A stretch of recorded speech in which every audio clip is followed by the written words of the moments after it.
بسم الله الرحمن الرحيم. السلام عليكم ورحمة الله وبركاته. معكم عصام بدر وفيديو جديد كالعادة. طبعا في البداية برحب بحضراتكم، يا رب جميعا تكونوا في أفضل صحة وفي أفضل حال. نادي الزمالك بيكسب هتلاقيني بضحك.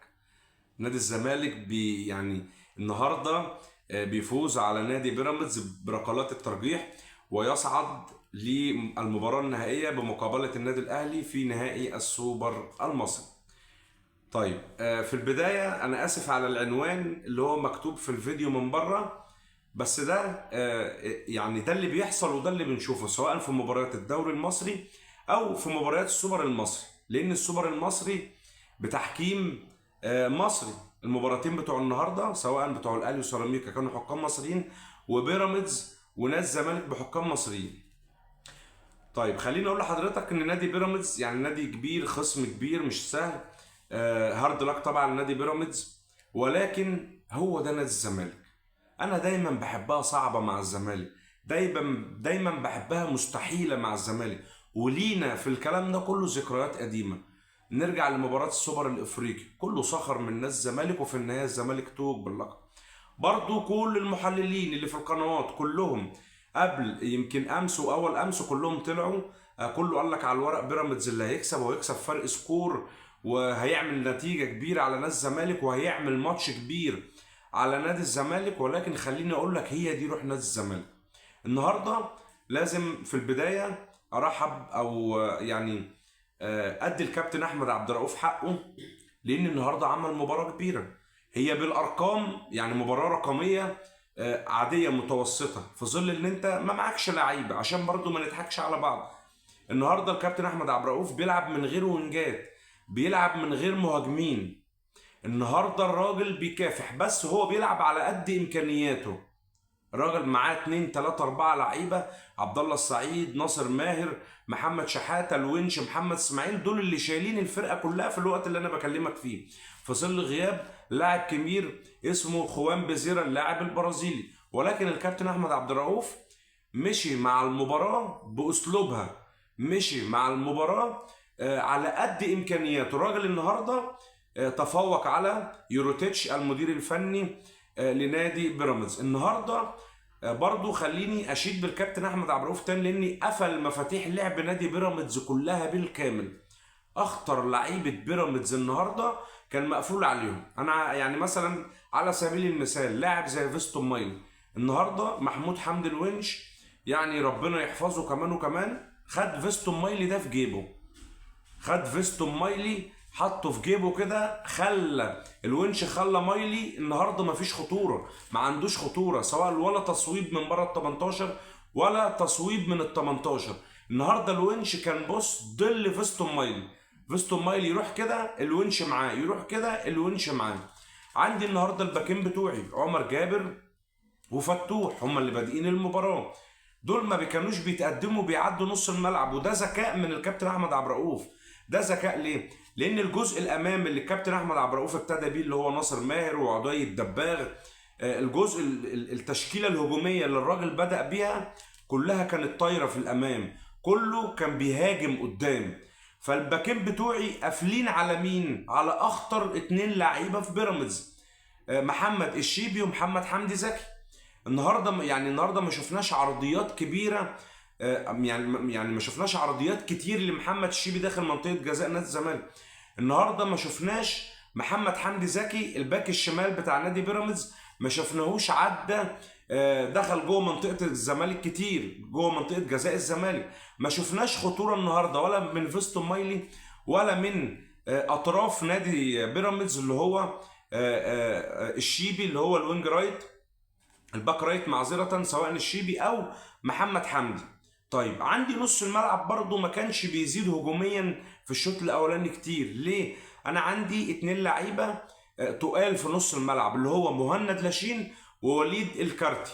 النهارده كان عندي احمد ربيع، بالمناسبة يا جماعة احمد ربيع لاعب كبير جدا، احمد ربيع لاعب يعني بجد يستحق الاشادة. النهارده احمد ربيع كان ظل مهند لاشين. النهارده محمد شحاته قافل برضه وقافل خطوره وليد الكارتي. وليد الكارتي دايما بيعمل ايه؟ دايما مهند لاشين بيبقى الصداده اللي هو بيقطع الكوره من الخصم اللي بيقابله. الكارتي عنده قوه هجوميه، سواء بقى بيخش جوه المنطقه بيعمل باص، بيشوط من بره منطقه الجزاء، كره عاليه بيتعامل معاها، بيعرف يلعب بدماغه كويس، بيعرف يسكن الكره في الشباك بدماغه كويس. النهارده احمد ربيع ونص ملعب نادي الزمالك ومحمد شحاته النهارده كانوا قافلين مفاتيح لعب كتيره قوي النهارده على نادي بيراميدز. طيب انا ليه برضو بكرر لك الاشاده بالكابتن احمد عبد الرؤوف؟ لان النهارده يعني كرويا ضحك على يوروتيتش، كرويا هو اللي كان مستفيد عن يوروتيتش كرويا، وخاصة لما يكون المدرب يا جماعة بيكون لاعب كورة وعنده خبرات. أحمد عبد الرؤوف درب أندية كتير، ما دربش أندية قمة، ولكن هو عنده حساسية المباراة. لذلك احنا بنقول لازم الجهاز يبقى فيه حد مصري. ليه؟ المدرب المصري بيبقى حافظ اللعيبة أكتر من الأجنبي، عارف مين اللي هيفيد في الملعب، عارف مين اللي مفاتيح لعبه هتبقى حلوة في الملعب وهيديله استحواذ. كمان لما الكابتن احمد عبد الرؤوف النهارده بشكل كبير قفل على كل مفاتيح لعب نادي بيراميدز، النهارده ما شفناش خطوره بالنادي بيراميدز، ما شفناش خطوره تماما باستثناء كره زلاكا اللي الكره اتقطعت من الونش واتشاطت. ما شفناش خطوره نادي بيراميدز، ما شفناش بيراميدز اللي هو جاي من كسبان لقاء الاتحاد السكندري 2-1 عامل لقاء، ما شفناش بيراميدز وخطورته اللي عملها في السوبر الافريقي مع نهضه بركان، ما شفناش بيراميدز لقاء الاهلي اللي هو كسب نادي الاهلي 2-0 ومكاسب كتير في الدوري، ما شفناش خطورته. يبقى هنا انا عندي مدرب صاعد، انا عندي مدرب واعد. لما المدرب يلعب باقل الامكانيات وما راحش النهارده، والكابتن احمد عبد الرؤوف ما هاجمش نادي بيراميدز النهارده الا في الدقائق الوقت بدل ضايع وعلى فترات اثناء الشوط الثاني. طيب واحد يقول لي هو انت فرحان بمدرب ما هاجمش؟ اقول لك لا، ده ذكاء مدرب. كون ان انا بقفل مفاتيح لعب الخصم بتاعي، والنهارده شفنا نادي بيراميدز معطل تماما، ما شفناش خطوره من بيراميدز نهائيا باستثناء حاجات يعني كورتين بساط، ومش هو ده طبعا نادي بيراميدز. هنا ليه بقى؟ لان في مدرب شاطر، في مدرب واقف على الخط قافل خطوط الخصم اللي قدامه، في مدرب واقف على الخط مذاكر نادي بيراميدز كويس حتى في ركلات الترجيح، حتى في ركلات الترجيح. فلازم اشيد بالكابتن احمد عبد الرؤوف، ورغم ان هو غامر النهارده بس هو قال لك يعني فضل الاستحواذ يبقى مع نادي بيراميدز، فضل الاستحواذ يبقى كده. ومع ان في الشوط الاولاني في اول 15 دقيقة أو 13 دقيقة كان بادي هجوميا وكان الزمالك اللي ماسك كورة، ولكن تراجع. ليه؟ قال لك أنا هسيب الاستحواذ لنادي بيراميدز وألعب أنا على الجون أو أخطف أنا الجون، ومش متراجع اللي هو بيدافع، لا ده بيضغط على فترات من أجزاء في الملعب. يعني نادي الزمالك لما بيجي يطلع بالكورة بيطلع بالكورة من نص ملعبه ويعدي نص ملعبه، بيضغط بقى على بيراميدز من الجزئية دي، قافل على اطراف نادي بيتز، على اطراف نادي بيراميدز، سواء الباكات رايت او الوينجات بتاعتهم كمان. ما شفناش خطوره النهارده من نادي بيراميدز. فطبعا مره واثنين وثلاثه طبعا كل الشكر والتقدير للكابتن احمد عبد الرؤوف، راجل تعامل مع المباراه على قد الامكانيات، خصوصا ان انا قلت لحضرتك هو ما عندوش مهاجمين، ما عندوش وينجات بيلعب بيها، ما عندوش اجنحه بيلعب بيها، ما عندوش. مين ابتدى بمين في الشوط الاول؟ ابتدى بعدي الدباغ. عدي الدباغ برضو مش الواو، مش هو مهاجم نادي الزمالك. عندي حاجه بالنسبه بما اني جبت سيره مهاجمين نادي الزمالك، ليه ناصر منسي مستبعد؟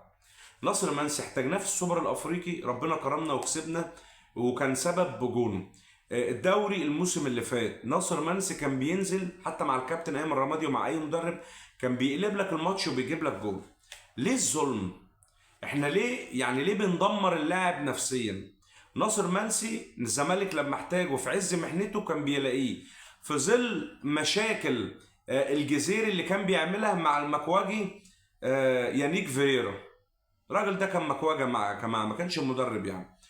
فالكابتن احمد عبد الرؤوف احنا بنشيد بيك انت مدرب مصري. طب واحد هيجي يقول لي ما اصل هو بقاله كتير ما بيلعبش. طب ما محمد عواد النهارده الكابتن احمد عبد الرؤوف غامر بيه ومن اول الموسم ما بيلعبش، بقاله فتره كبيره جدا ما بيلعبش لا كونفدراليه ولا دوري، ورغم ذلك الراجل غامر بيه. ابسط الامور اللي كان ناصر منسي يبقى معاه، لازم كان يبقى معاه في المعسكر، لازم كان يبقى معاه، هتحتاج له، خصوصا النهارده بعد اصابه عدي الدباغ. عدي الدباغ اتصاب النهارده، ما عندكش كده غير مين؟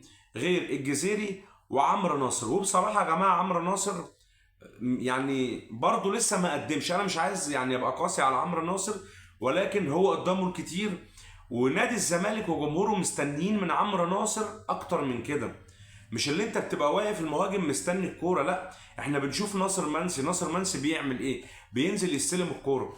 لو تفتكروا ناصر منسي الموسم السابق في ماتش الدوري اللي هو في الدور الثاني اللي خلص 1-1، شفتوا ناصر منسي الكوره اتلعبت من صلاح الدين مصدق، نزل بره منطقه ال 18، استلم محطه كويسه، استلم الكوره، لف واستنى عمر جابر لحد ما جه وادى الكوره متقشره لعمر جابر. عمر جابر عملها النهارده عملها في المباراه السابقه معذره بالعرض، محمود بن طارق حطها جول.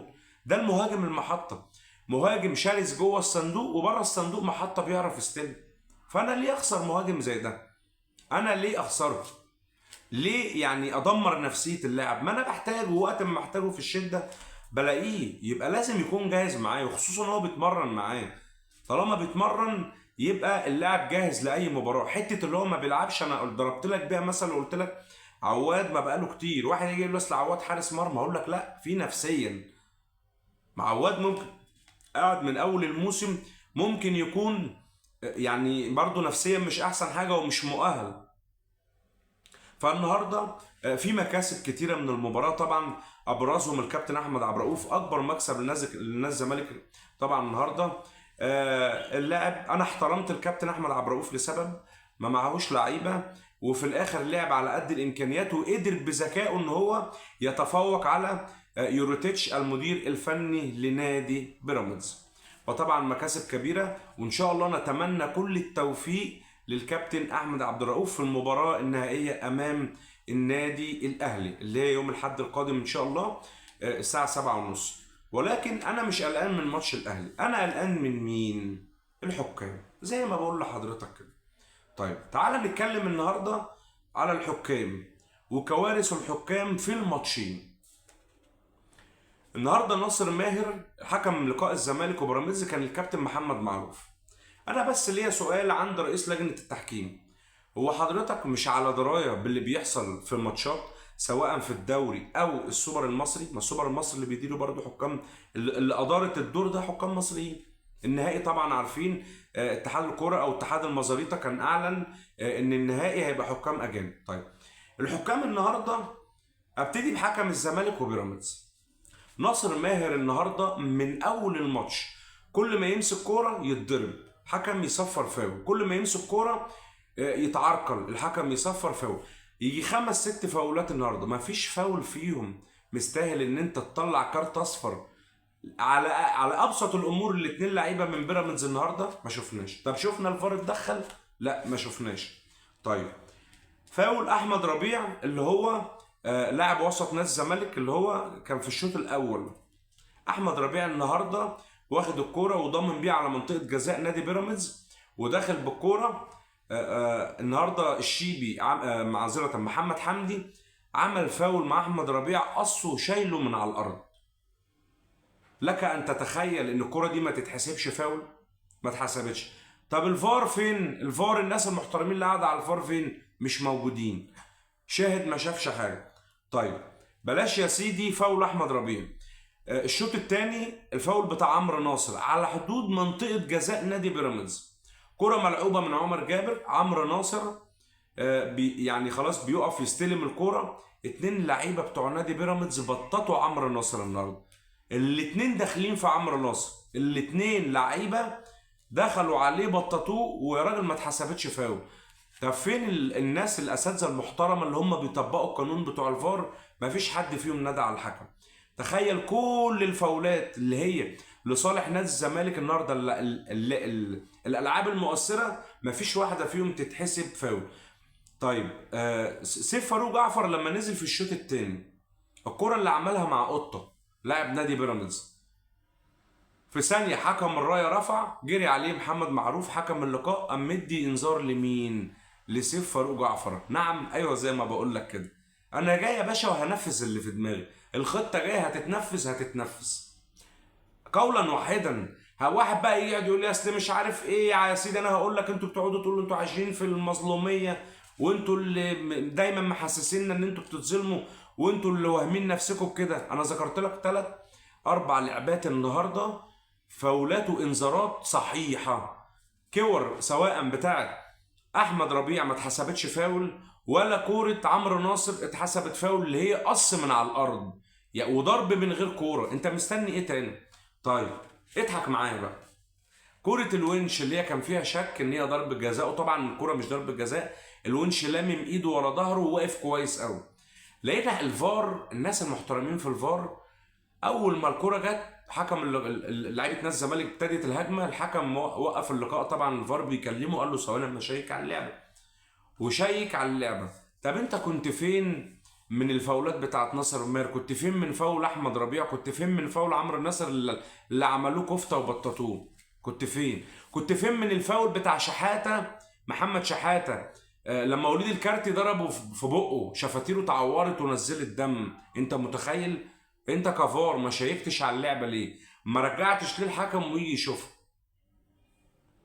لا طب اتحسبت فاول بس، فاول بس. طب انا مش فاهم يعني، وبعدين يعني واحد هيجي يقول لي ما خد انذار. طب يا فرحتي، لاعب اتعور، انذار ايه؟ مش فاهم انا، هي دي مش خطوره؟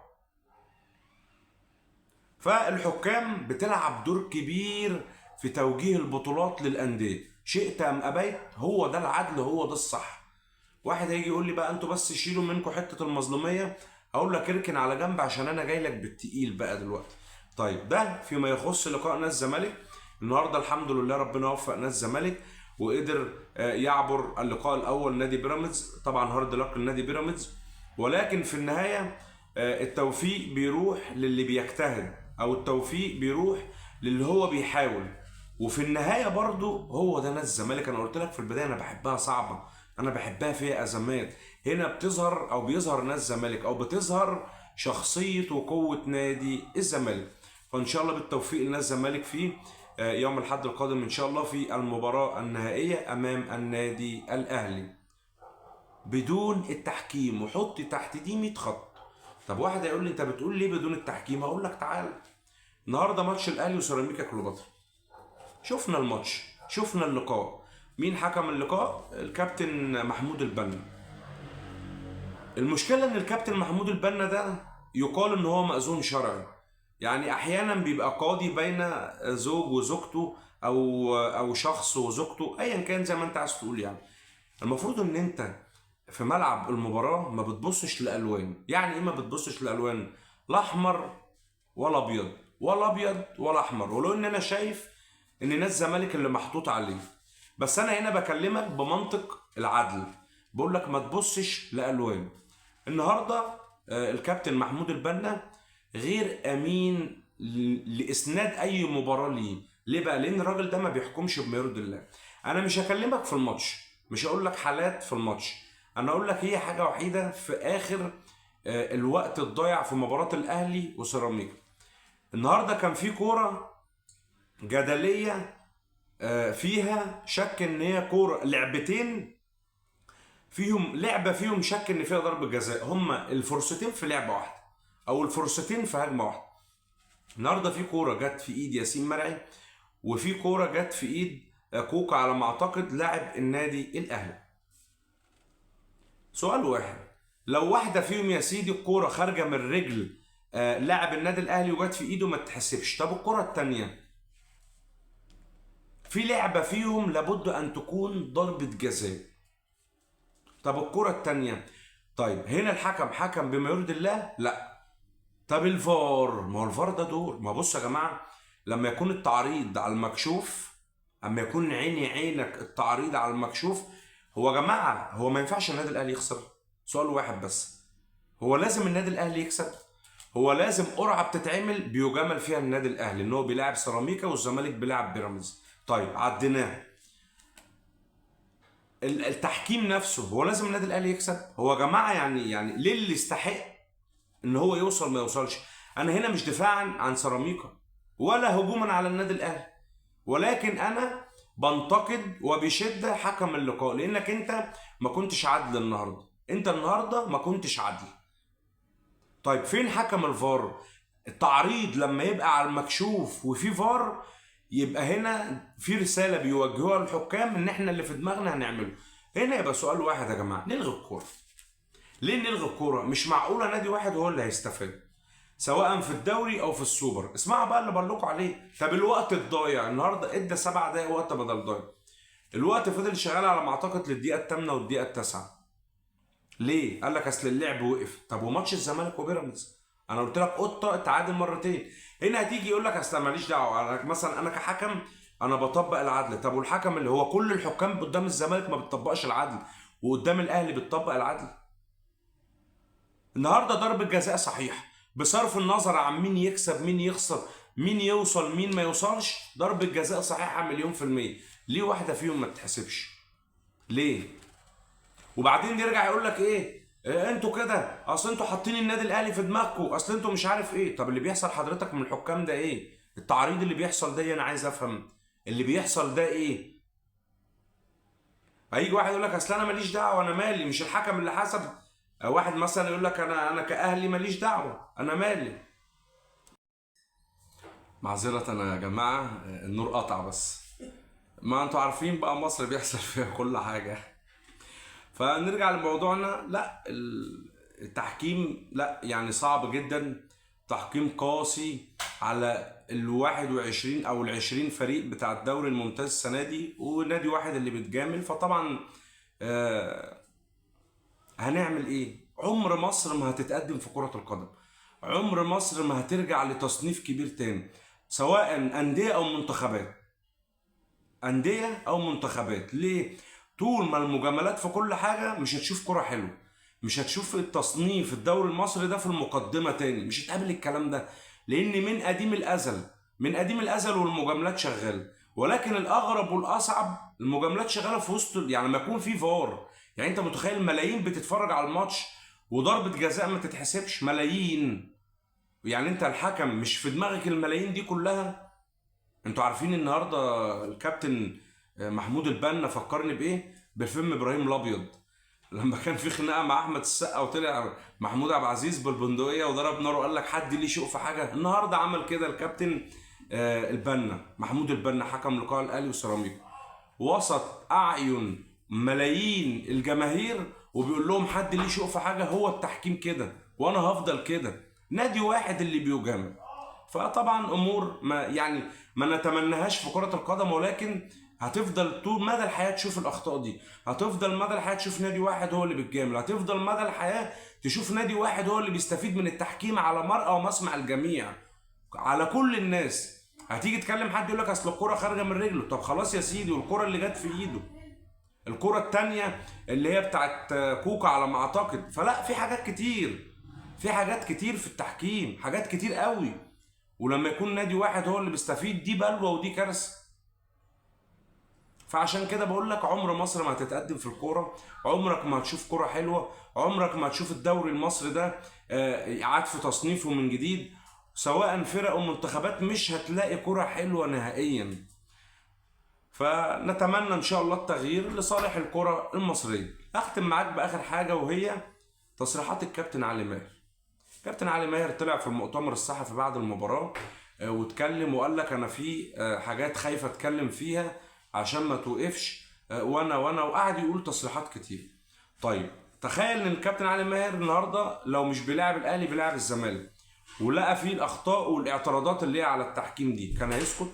كان هيطلع يقول لك انا خايف اتكلم لا توقف؟ كان هيطلع يقول كده؟ قسما بالله كان هيعترض اعتراضات في ارضيه الملعب لدرجه ان هو يتنرفز وممكن يتطرد فيه. هيطلع في المؤتمر يقول لك انا خايف اتكلم عشان ما توقفش؟ هي دي فيها عداله؟ يعني ايه خايف اتكلم عشان ما توقفش؟ خايف تقول اللي انت اتظلمت؟ خايف تقول اللي انت ليك ضربه جزاء ما اتحسبتش؟ ادي الدوري المصري وادي مدربين الدوري المصري في الاحتواء، في الاحتواء، احتواء الكابتن علي ماهر للنادي الاهلي النهارده. فعمرنا ما هنتغير وعمر الكرة المصرية ما هتتقدم نهائيا. في نهاية الحلقة بشكر حضراتكم وكل التوفيق لنادي الزمالك فيما هو قادم ان شاء الله، وربنا يوفق نادي الزمالك يا رب في المباراة النهائية يوم الأحد الجاي، ونتمناها يعني نتمنى لقاء كروي يليق باسم مصر. اشكر حضراتكم واشوف حضراتكم في فيديو جديد.